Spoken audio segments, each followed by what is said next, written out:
நம்ம ஸ்கூல் படிச்சுட்டு இருக்கக்கூடிய காலகட்டத்தில் நிறைய ஃப்ரெண்ட்ஸ் நமக்கு இருந்தாங்க. இப்போவும் பார்த்தீங்கன்னா அந்த ஸ்கூல் மெமரிஸ் மறக்கவே முடியாது. இந்த மாதிரி எந்த ஸ்கூல் மெமரிஸும் இல்லாமல், ஸ்கூல் ஃப்ரெண்ட்ஸுமே இல்லாமல் இருக்கக்கூடிய ரோஹித், இவங்களை பற்றி தான் நம்ம இன்றைக்கி பேச போகிறோம்.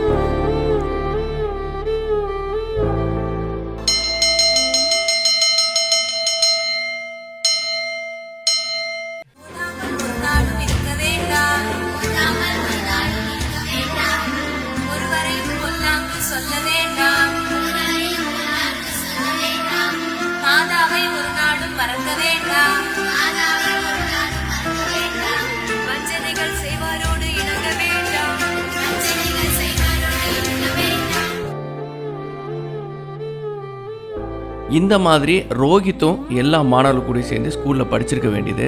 ஆனால் சூழ்நிலை காரணமாக போக முடியல. ரோஹித்துக்கு ஏன் இந்த மாதிரியான ஒரு சூழ்நிலை அப்படின்னு பார்த்தீங்கன்னா, ரோஹித்தோட ஃபேமிலி ரொம்ப பின்தங்கி இருக்கிறாங்க. அவங்களுக்கான வாழ்வாதாரம் அன்றாட போராட்டம் அப்படின்னு தான் நம்ம சொல்லணும்.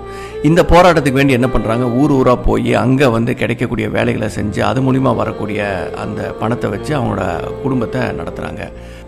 ஏதோ ஒரு தங்கருக்கு ஒரு பாலத்துக்கு கீழே போய் அவங்க குடும்பத்தோட டென்ட்டு போட்டு அதுக்கப்புறம் அங்கே ஒரு கொஞ்ச நாள் இருந்து அங்கே இந்த வீடு கூட்டுற சீமாறு இந்த மாதிரியான இதை அவங்களே ரெடி பண்ணி அதை விற்று அது மூலிமா வரக்கூடிய அந்த பணத்தை வச்சு தான் அவங்களோட வாழ்வாதாரமே ஓடுது.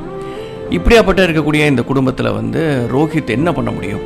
ஒன்றுமே பண்ண முடியாது. ரோஹித் அவங்களோட வாழ்வாதாரத்துக்கே அவங்க போராடிட்டு இருக்கும்போது, சொல்லப்போனால் ரோஹித் கிட்ட நிறைய கனவுகள் இருக்குது அப்படின்னு தான் நம்ம சொல்லணும். நல்லா படிக்கணும், தன்னோட குடும்பத்தை நல்லபடியாக வச்சுருக்கணும், தம்பி தங்கச்சி எல்லாருமே சந்தோஷமாக இருக்கணும், இந்த மாதிரியான கஷ்டத்தை விட்டு எவ்வளோ சீக்கிரம் வெளியில் வர முடியுமோ வெளியில் வரணும். அதே சமயம் அந்த வயசில் அதிக மெச்சூரிட்டி அப்படின்னு நம்ம சொல்லணும். கேட்குற கேள்விக்கான பதில் சொல்கிறதாகட்டும், அதே மாதிரி நிறைய அந்த கனவுகளை எப்படி நம்ம எக்ஸிக்யூட் பண்ணுறது அப்படிங்கிறதுக்கான எண்ணங்கள் ரொம்ப அழகாக வச்சுருக்காப்புல. ஆனால் ஒரே ஒரு கஷ்டம் என்ன அப்படின்னு பார்த்தீங்கன்னா, இதை எக்ஸிக்யூட் பண்ணுறதுக்கான எந்த சப்போர்ட்டுமே இல்லாத ஒரு ஃபேமிலியில் ரோஹித் வாழ்ந்துட்டுருக்காப்புல. ஆனால் சந்தோஷமாக இருக்காப்புல. ஏன்னா இந்த வாழ்க்கை அவனுக்கு பழகிருச்சு.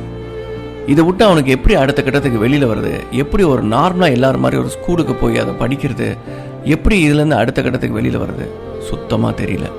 டிஜிட்டல் காரங்களுக்கான அடுத்த சேலஞ்ச் ரோஹித்தை எப்படியாச்சும் ஸ்கூலில் சேர்த்தணும் அப்படிங்கிறது தான். ட்ரை பண்ணலாம்.